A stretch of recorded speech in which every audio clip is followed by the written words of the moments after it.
अन्नदाता, अन्नदाता, नीत तुम्हारा अन्नदाता। पग पग पर है संग तुम्हारे अन्नदाता। लहू किसानों का बन के पसीना सींचता है धरती का सीना। मेहनत का तेरी हक दिलवाने, नई तकनीक नई खोज बताने। पशुधन को गुणवान बनाना, पौध सुरक्षा को सिखलाना, खेती के सब गुर समझाने, भारत का सरताज बनाने। आठों पहर है संग तुम्हारे अन्नदाता, अन्नदाता। नमस्कार, मैं हूं ऋचा शर्मा। आप सभी दर्शकों का अन्नदाता कार्यक्रम में स्वागत करती हूं। किसान का जीवन बहुत मुश्किल होता है। वो अपने खेतों में लंबे समय तक काम करता है, उसका ध्यान सदैव फसल में ही लगा रहता है। वो अपनी कड़ी मेहनत की ताकत पर अपना जीवन व्यतीत करते हैं।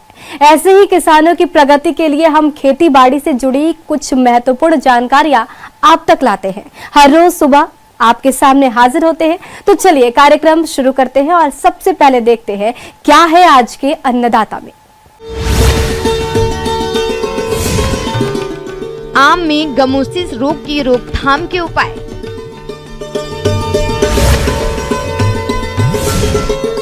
टमाटर की फसल में रोगों का नियंत्रण करके लें अधिक आय।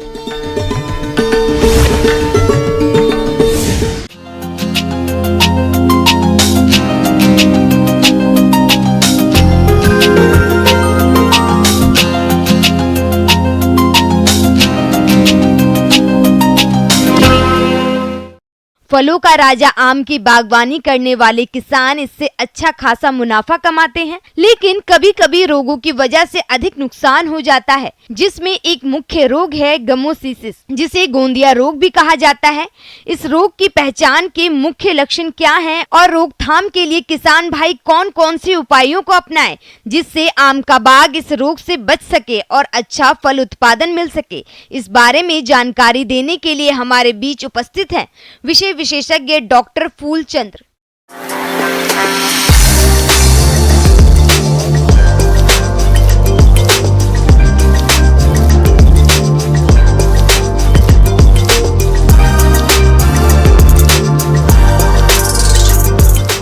जैसा कि आप सब लोग जानते हैं कि आम जो है फलों को राजा कहा जाता है और आम के बगीचे लगाकर किसान जो है बहुत अच्छी आमदनी प्राप्त कर सकते हैं। आम में ऐसे बहुत सारी बीमारियां पाई जाती हैं, लेकिन उसके साथ साथ एक गमोसिस नामक बीमारी देखने को मिलती है और यह बीमारी जो है मुख्य रूप से जो पुराने पौधे हो जाते हैं उसमें ज़्यादा मात्रा में दिखाई देती है और जो नए पौधे होते हैं उसमें जो है थोड़ा सा कम दिखाई देते हैं। यदि नए पौधे में इस तरह की समस्या दिखाई दे किसान भाइयों को तो तुरंत अगर उसका उपचार हम कर लें तो निश्चित रूप से पुराने पौधे में इस तरह की समस्या देखने को नहीं मिलेगी। और इसके चलते जो क्षति होती है, एक तो पौधे सूखने लगते हैं, टहनियाँ सूखने लगती हैं, जो आक्रांत टहनियाँ होती हैं, शाखाएं होती हैं, उससे फलन कम होता है, उसमें फल की साइज छोटी हो जाती है। तो इस तरह से नुकसान देखने को मिलता है। आम को फलों का राजा कहा जाता है। इसकी बागवानी करने वाले किसानों को इससे काफी लाभ होता है, लेकिन कभी कभी रोगों के कारण इसमें फलों का उत्पादन कम हो जाता है। वैसे तो आम में कई तरह के रोग लगते हैं, जिनकी सही पहचान करके किसान यदि समय रहते नियंत्रण कर लेता है तो अच्छा फल उत्पादन मिलता है। आम में लगने वाला एक मुख्य रोग है गमोसिस, जिसे गोंद निकलना भी कहा जाता है। ये रेतीली मिट्टी में उगाए जाने वाले आम के पौधों में अधिक होता है। वैसे तो ये सभी तरह की मिट्टियों में हो सकता है। ये रोग तने और शाखाओं पर देखा जा सकता है। तो इस रोग की पहचान के लक्षण क्या हैं, जिसे देखकर किसान आसानी से पहचान सके? वह इस प्रकार से है। आप लोगों को पहले बताना चाहते हैं कि गमोसिस जो बीमारी है वह किस तरह की बीमारी है और इसके लक्षण क्या हैं।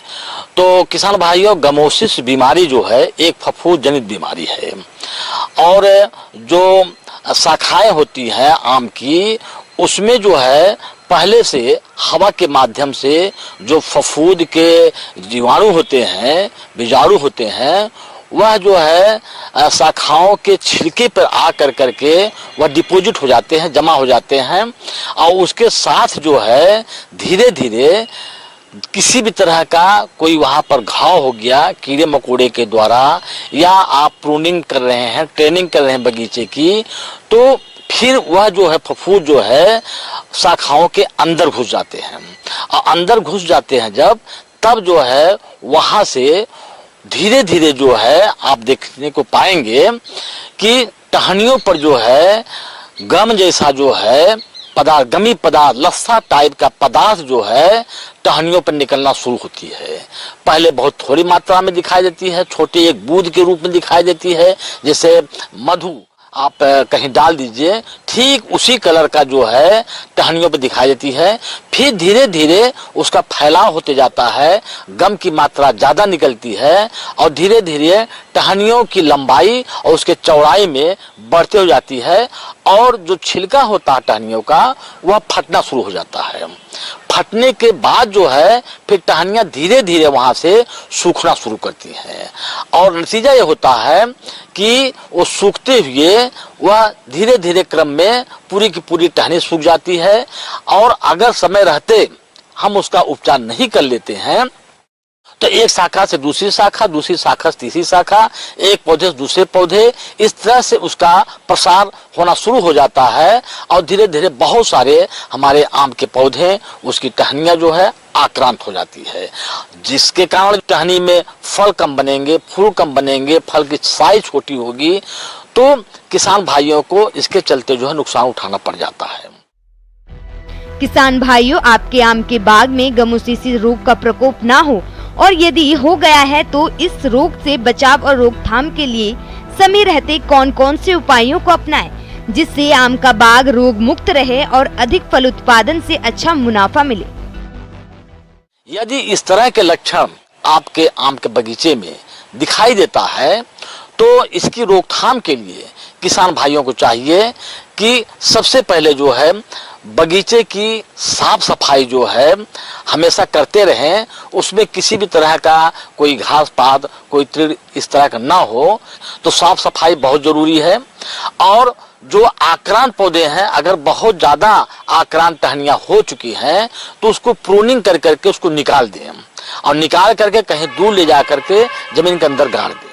जो मोटी टहनियां हैं जिसको हम काट नहीं सकते हैं, उसे निकाल नहीं सकते हैं, उसके रोकथाम के लिए जो आक्रांत भाग है उसको सबसे पहले एक तेज चाकू ले लें और ऊपर का छिलका, जो आक्रांत भाग का छिलका है, उसे पहले तेज चाकू की मदद से उसे छिल करके हटा दें।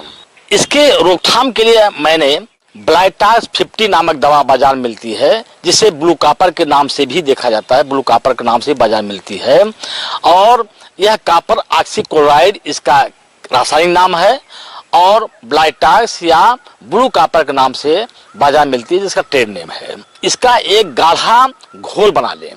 गाढ़ा घोल बनाने के बाद जो आक्रांत छिलके को आपने हटा दिया और उसे साफ कर दिया, उसके ऊपर लेप लगा दें। लेप लगाने के बाद जो है फिर जो है 15-20 दिनों के बाद जो है पुनः जो लेप लगाए हुए हैं, फिर आप चाकू की मदद से वो दवा जो लगाए हुए हैं उसे फिर हटा दें। हटा कर करके पुनः जो है इसी दवा का इस्तेमाल करें। निश्चित रूप से आप जो है बीच बीच में जब भी इस तरह की समस्या आती है, आप अगर इस दवा का व्यवहार करते हैं तो निश्चित रूप से धीरे धीरे ये समस्या जो है आम की खत्म हो जाएगी। इस तरह का आप रोकथाम का उपाय कर करके आप आम के बगीचे से अधिक फल का उत्पादन प्राप्त कर सकते हैं। किसान भाइयों, अभी तक आपने खेती से जुड़ी हुई कुछ उपयोगी जानकारियां देखी। अब लेते एक छोटा सा ब्रेक, जल्द ही लौटेंगे और कार्यक्रम में आगे भी है खेती बाड़ी से जुड़ी कुछ महत्वपूर्ण जानकारियां, तो बने रहिए हमारे साथ।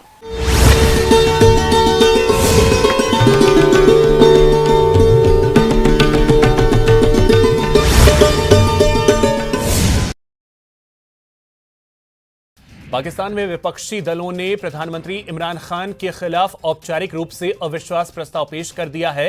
नेशनल असेंबली में नेता प्रतिपक्ष शाहबाज ने इस पर 31 मार्च को पेश किया। इस पर बहस 31 मार्च को होगी। माना जा रहा है कि बहस के फौरन बाद वोटिंग होगी। अविश्वास प्रस्ताव से पहले पाकिस्तान में पंजाब के मुख्यमंत्री उस्मान बुज़दार ने अपना इस्तीफा दे दिया। यूक्रेन डिफेंस इंटेलिजेंस का दावा है कि पुतिन यूक्रेन को कोरिया की तर्ज पर 2 हिस्सों में तोड़कर ईस्टर्न और वेस्टर्न यूक्रेन बनाना चाहते हैं। इसी के साथ रूस अपनी बॉर्डर से क्रीमिया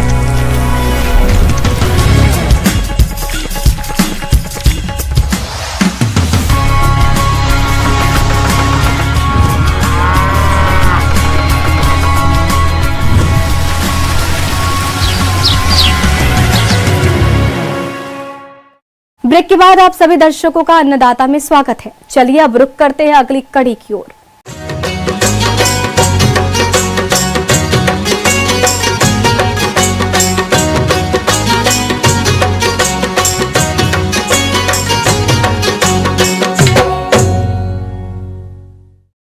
किसान भाइयों, वर्तमान में सब्जियों की कीमतें आसमान छू रही हैं। मंडियों में सब्जियों के भाव एकाएक आग बबूला हो गए हैं। ऐसे में टमाटर कहां अछूता रह सकता है। लेकिन टमाटर की फसल से किसानों को और अच्छी आय मिले, इसके लिए टमाटर की फसल में लगने वाले रोगों का समय पर नियंत्रण करना जरूरी है। तो आप इन रोगों की पहचान कर नियंत्रण कैसे करें, देखिए हमारी एक खास रिपोर्ट।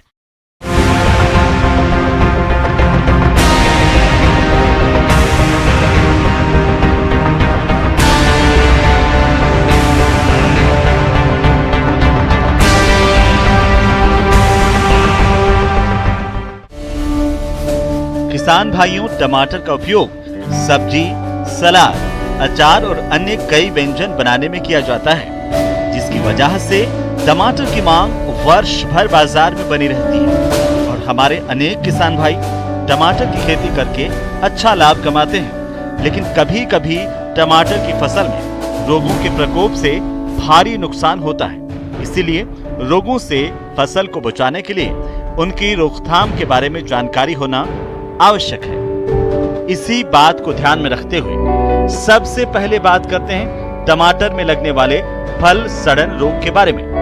किसान भाइयों, इस रोग का संक्रमण अधिकतर बच्चे और हरे फलों पर दिखाई देता है। रोग से प्रभावित फलों पर हल्के या गहरे भूरे रंग के गोलाकार धब्बे चक्र के रूप में दिखाई देते हैं, जो हिरण की आंख की तरह लगते हैं। रोगग्रस्त फल अक्सर जमीन पर गिरकर सड़ जाते हैं और ये सड़े हुए फल रोगजनक और फफूंद की वृद्धि कर संक्रमण को और बढ़ाते हैं। इसीलिए समय रहते इस रोग का नियंत्रण करना जरूरी होता है। तो इसके नियंत्रण के लिए टमाटर के पौधों को लकड़ी या तार की सहायता से सीधा खड़ा करें। भूमि की सतह पर 15 से 20 सेंटीमीटर तक की पत्तियों को तोड़ दें। सिंचाई की उचित व्यवस्था कर अतिरिक्त पानी का निकास सुनिश्चित करें। इसके अलावा रोगग्रस्त फलों को तोड़कर नष्ट करें। किसान भाइयों, फल सड़न रोग के रासायनिक नियंत्रण के लिए मैंकोजेब या कॉपर ऑक्सीक्लोराइड दवा 2.5 ग्राम प्रति लीटर पानी के हिसाब से घोल बनाकर छिड़काव करें। टमाटर की फसल में लगने वाला दूसरा रोग है पछेती झुलसा रोग। किसान भाइयों, ये रोग फाइटोप्थोरा नामक रोग जनक फफूंद से होने वाला रोग है, जो कि टमाटर की फसल के लिए अत्यंत घातक होता है। अधिक नमी और कम तापमान होने पर यह रोग महामारी के रूप में फैलता है। शुरुआती लक्षण के रूप में पत्तों पर गहरे भूरे रंग के अनियमित आकार के धब्बे बनते हैं, जो बाद में आपस में मिलकर बड़े धब्बे गहरे काले रंग के बन जाते हैं। अनुकूल परिस्थितियों में संपूर्ण पत्तियां झुलसकर गहरे काले रंग की दिखाई देती हैं, जिसकी वजह से फसल को अधिक नुकसान होता है। इसके साथ ही टमाटर की फसल में अगेती झुलसा रोग भी आता है। ये रोग आल्टरनेरिया सोलेनाई नामक रोग जनक फफूंद से होने वाला रोग है, जिसके लक्षण पौधे के पत्तों पर गहरे भूरे रंग के गोलाकार चक्रनुमा धब्बे बनते हैं जो लक्ष्य पटल की तरह से दिखाई देते हैं और वातावरण में अधिक नमी होने पर ये धब्बे आपस में मिलकर गहरे भूरे रंग के हो जाते हैं। अधिक प्रकोप होने पर पत्ते समय से पहले पीले पड़कर झड़ जाते हैं जिसकी वजह से टमाटर के उत्पादन में भारी कमी आ जाती है। इसलिए आप अगेती और पछेती झुलसा रोग के नियंत्रण के लिए सबसे पहले उचित फसल चक्र अपनाएं। खड़ी फसल में इन रोगों का प्रकोप दिखाई देने पर रोग ग्रस्त पौधों को उखाड़कर नष्ट करना चाहिए। फसल में उर्वरकों की संतुलित मात्रा का ही प्रयोग करें। फसल में आवश्यकता से अधिक सिंचाई ना करें और जल निकास की उचित व्यवस्था करनी चाहिए। इसके अलावा अगेती और पछेती झुलसा रोग के रासायनिक नियंत्रण के लिए मैंकोजेब दवा की 25 ग्राम मात्रा को 10 लीटर पानी के हिसाब से घोल बनाकर 2 से 3 छिड़काव करने पर इन रोगों का नियंत्रण आसानी से किया जा सकता है। तो किसान भाइयों, यदि आप इन बातों को ध्यान में रखते हुए रोगों का नियंत्रण करते हैं तो आपको टमाटर की फसल से अधिक उत्पादन की प्राप्ति होगी। आगे और भी है खेती बाड़ी से जुड़ी बहुत सी रोचक जानकारियां, पर यहाँ पर रुकेंगे एक और ब्रेक के लिए। जल्द हाजिर होते हैं।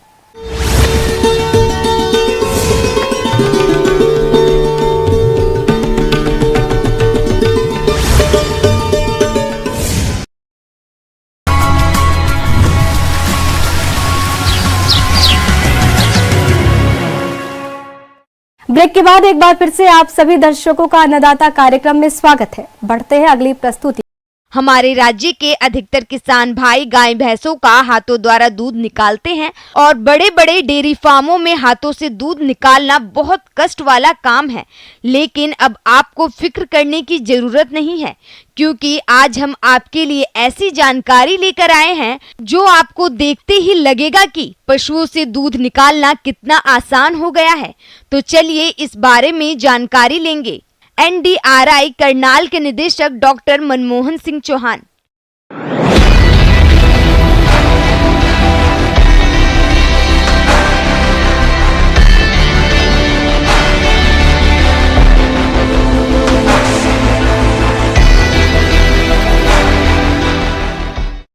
जैसे कि आपने कहा है कि जो पशुपालन हमारा एक मुख्य उद्देश्य है, इसके तहत हम अच्छी नस्ल के जितने भी हमारे जो पशु हैं उनकी पैदावार को बढ़ा रहे हैं और उसमें अलग अलग तरीके से हम खोज कर रहे हैं कि ताकि पशु का रखरखाव, पशु का चारा, पशु में आने वाली जो भी बीमारियां हैं उसका निदान और साथ साथ जो उसका उत्पादन जो होता है उसको भी हम लें। जो अच्छे जो दुधारू हमारे जो गाय हैं उनसे हमें दूध दो तरीके से लिया जाता है, जैसे कि हाथ के द्वारा जो हाथ से निकाला जाता है, लेकिन वो उनमें होता है कि जिनकी लगभग 5 से 6 किलो के लगभग जिनसे दूध पैदा होता है। हमारे संस्थान में मुख्यतः जो भी पशु हैं 10 से 15 किलो के लगभग उनका एवरेज दूध होता है और इसलिए हमने एक मशीन का उपयोग में लाते हैं और मशीनों के द्वारा हम दूध निकालते हैं। पशुपालकों के सामने अक्सर देखने में आता है कि अधिक दूध देने वाले दुधारू पशुओं का दूध निकालने के लिए समय पर दूधिया नहीं मिलते या फिर मिलते भी हैं तो अधिक मजदूरी पर मिलते हैं। इन सभी समस्याओं का समाधान है मिल्किंग मशीन। इसकी शुरुआत डेनमार्क और नीदरलैंड से हुई और आज ये तकनीक दुनिया भर के लोगों द्वारा इस्तेमाल की जा रही है। आजकल डेयरी उद्योग से जुड़े अनेक लोग पशुओं से दूध निकालने के लिए मशीन का प्रयोग कर रहे हैं। मशीनों की जिसे दूध को हम निकालने का एक विशेष ध्यान रखा जाता है कि उसमें जो नेगेटिव प्रेशर है जिससे हम दूध निकालते हैं वो एक ठीक होना चाहिए। सफाई का हम ध्यान रखते हैं और मशीनों से एक एडवांटेज हमें क्या होता है कि जो हाथ नहीं लगता दूध में, तो हैंडलिंग में भी हमारा साफ सफाई का ध्यान होता है, जिससे कि दूध हमारा बड़ा स्वच्छता से निकाला जाता है। जो हमारे कम दुधारू पशु होते हैं जिसमें हमारी मुख्यतः देसी गाय होती हैं, उनको में हम लोग हाथ से दूध निकालते हैं, और जिसमें विशेष तौर से हम ध्यान रखते हैं कि उसमें सफाई का भी हम उसमें जो ध्यान रखें, और इस हिसाब से हमारे यहाँ संस्थान में दूध निकाला जाता है। और स्वच्छ दूध उत्पादन करें, क्योंकि आगे आने वाले दिक्कतें ये आ रही हैं कि हमारे पास क्लीन मिल्क प्रोडक्शन होना बहुत ज़रूरी है, ताकि इससे हम अपने जो एक्सपोर्ट की क्वालिटी जो है इसको हम लोग बढ़ा सकते हैं। और ये तभी होगा कि जब हम साइंटिफिक तौर तरीके अपनाएं, नस्ल सुधार पर ध्यान दें, साफ़ सुथरा दूध उत्पादन करें, और ताकि इससे उनकी जो हमारे किसान भाई हैं उनकी आमदनी भी अच्छी होगी, और उनको जब आमदनी अच्छी होगी तो उनका अपना पूरा घर परिवार अच्छा चलेगा। पशुपालक भाइयों, अब आइए बात करते हैं मिल्किंग मशीन से दूध निकालने के फायदे के बारे में। तो मिल्किंग मशीन से पशु का दूध बड़ी आसानी से निकाला जा सकता है। इससे पशुओं के थनों को कोई नुकसान नहीं होता और दुग्ध उत्पादन में बढ़ोतरी होने के साथ ही अच्छी गुणवत्ता और स्वच्छ दूध प्राप्त होता है। मिल्किंग मशीन से दूध निकालने से श्रम और लागत के साथ साथ समय की भी बचत होती है। पशुपालक भाइयों, आज के समय में बाजार में कई प्रकार की मिल्किंग मशीन उपलब्ध है और इनकी कीमत उनकी कार्य क्षमता के अनुसार अलग अलग है, जिसे आप खरीद कर अपने डेयरी फार्म पर इस्तेमाल करके समय, श्रम और लागत को काफी हद तक कम कर सकते हैं।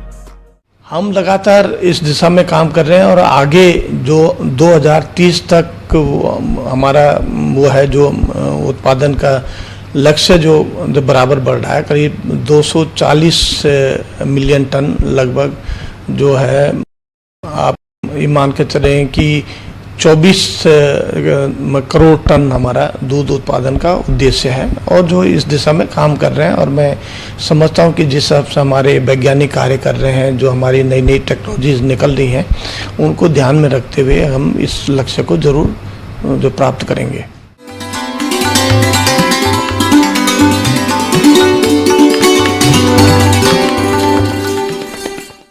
अन्नदाता हेल्पलाइन निःशुल्क फोन संपर्क सेवा के माध्यम से आपके द्वारा पूछे गए प्रश्नों में से 1 या 2 महत्वपूर्ण प्रश्न को हम अपने कार्यक्रम में शामिल करते हैं। इसी के तहत आज का चयनित प्रश्न और उसका जवाब इस प्रकार है। अन्नदाता निःशुल्क फोन संपर्क सेवा के माध्यम से पूछे गए प्रश्नों में से आज हमने जिस प्रश्न को कार्यक्रम में शामिल किया है उसे पूछा है ग्राम पीलीबंगा, जिला हनुमानगढ़ के कृषक रंजन कुमार ने। आप गन्ने की नर्सरी तैयार करने के बारे में जानकारी चाहते हैं, तो रंजन कुमार जी आपकी जानकारी के लिए प्रस्तुत है कार्यक्रम का ये अंश।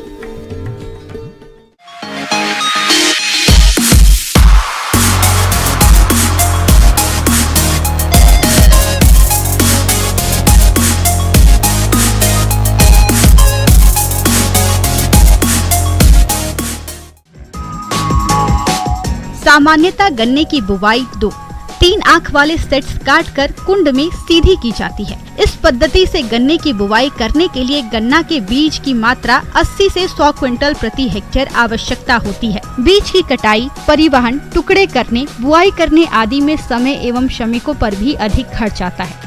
किसान गन्ना बीज का उपचार भी प्रभावी तरीके से नहीं कर पाता, जिसके कारण बीज जनित रोगों का प्रभावी नियंत्रण नहीं हो पाता। इन सभी समस्याओं का हल है SRI विधि से गन्ने की नर्सरी तैयार करके बुवाई या रुपाई करना।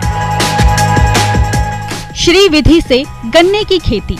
किसान भाइयों, श्री विधि, जिसका पूरा नाम है सिस्टम ऑफ रिन्यूड इंटेंसिफिकेशन, श्री विधि गन्ना उत्पादन की एक तकनीक है। इस विधि के तहत हम गन्ना की नर्सरी पौध ग्रीन हाउस में उगाते हैं और पौधा तैयार होने पर सीधे खेत में रुपाई कर देते हैं। इस तकनीक से नर्सरी पौध तैयार करने के लिए सबसे पहले उन्नत किस्मों का चुनाव करते हैं। इसके बाद बर्ड काटने वाली मशीन से गन्ने के एक आंख या बर्ड को काट लेते हैं। इसके बाद काटी गई ईंख के आंख को हम फफूंदी नाशक दवा से उपचारित करते हैं। इसके लिए 1 ग्राम कार्बोंडाजिम दवा को प्रति लीटर पानी की दर से घोल बनाकर बर्ड को 10 से 20 मिनट तक उपचारित करते हैं। इसके बाद इसे प्लास्टिक के ट्रे में रख देते हैं और उसमें वर्मी कंपोस्ट या केचुआ खाद और कोकपीट का इस्तेमाल करते हैं। कोकपीट के स्थान पर हम पत्तियों के सड़े खाद का भी इस्तेमाल कर सकते हैं। इसके उपरांत हम इसकी समय समय पर सिंचाई करते हैं।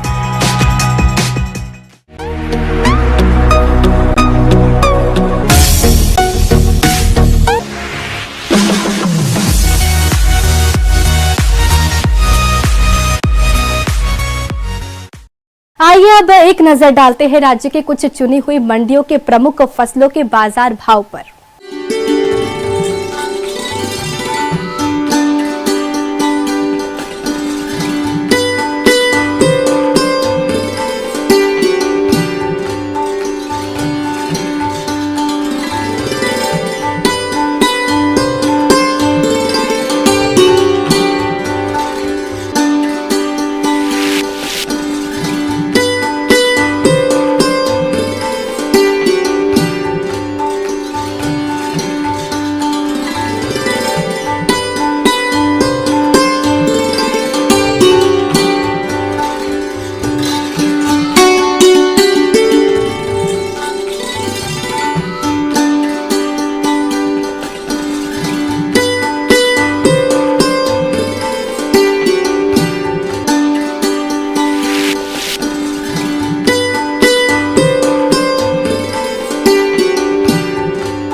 किसान भाइयों, अन्नदाता आपकी सेवा के लिए संकल्परत है। कृषि संबंधित समस्या और सुझावों के लिए आप हमें इस पते पर संपर्क भी कर सकते हैं।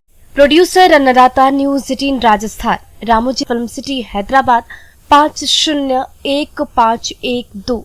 साथ ही आप हमें ईमेल भी कर सकते हैं। हमारा ईमेल है p18annadatharajasthan@nw18.com। इसके अतिरिक्त आप हमें निःशुल्क हेल्पलाइन नंबर 180088921663 पर सोमवार से शनिवार सुबह 10 से शाम 4 बजे के बीच संपर्क कर सकते हैं। किसान भाइयों, अब समय हो रहा है आपसे विदा लेने का, तो हमारी अन्नदाता टीम को दीजिए इजाजत। कल फिर आपसे होगी मुलाकात कृषि संबंधित कुछ और महत्वपूर्ण जानकारियों के साथ। नमस्कार।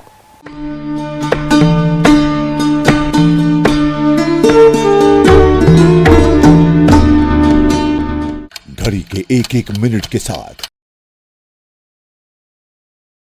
पाकिस्तान में विपक्षी दलों ने प्रधानमंत्री इमरान खान के खिलाफ औपचारिक रूप से अविश्वास प्रस्ताव पेश कर दिया है। नेशनल असेंबली में नेता प्रतिपक्ष शाहबाज ने इस पर 31 मार्च को पेश किया। इस पर बहस 31 मार्च को होगी। माना जा रहा है कि बहस के फौरन बाद वोटिंग होगी।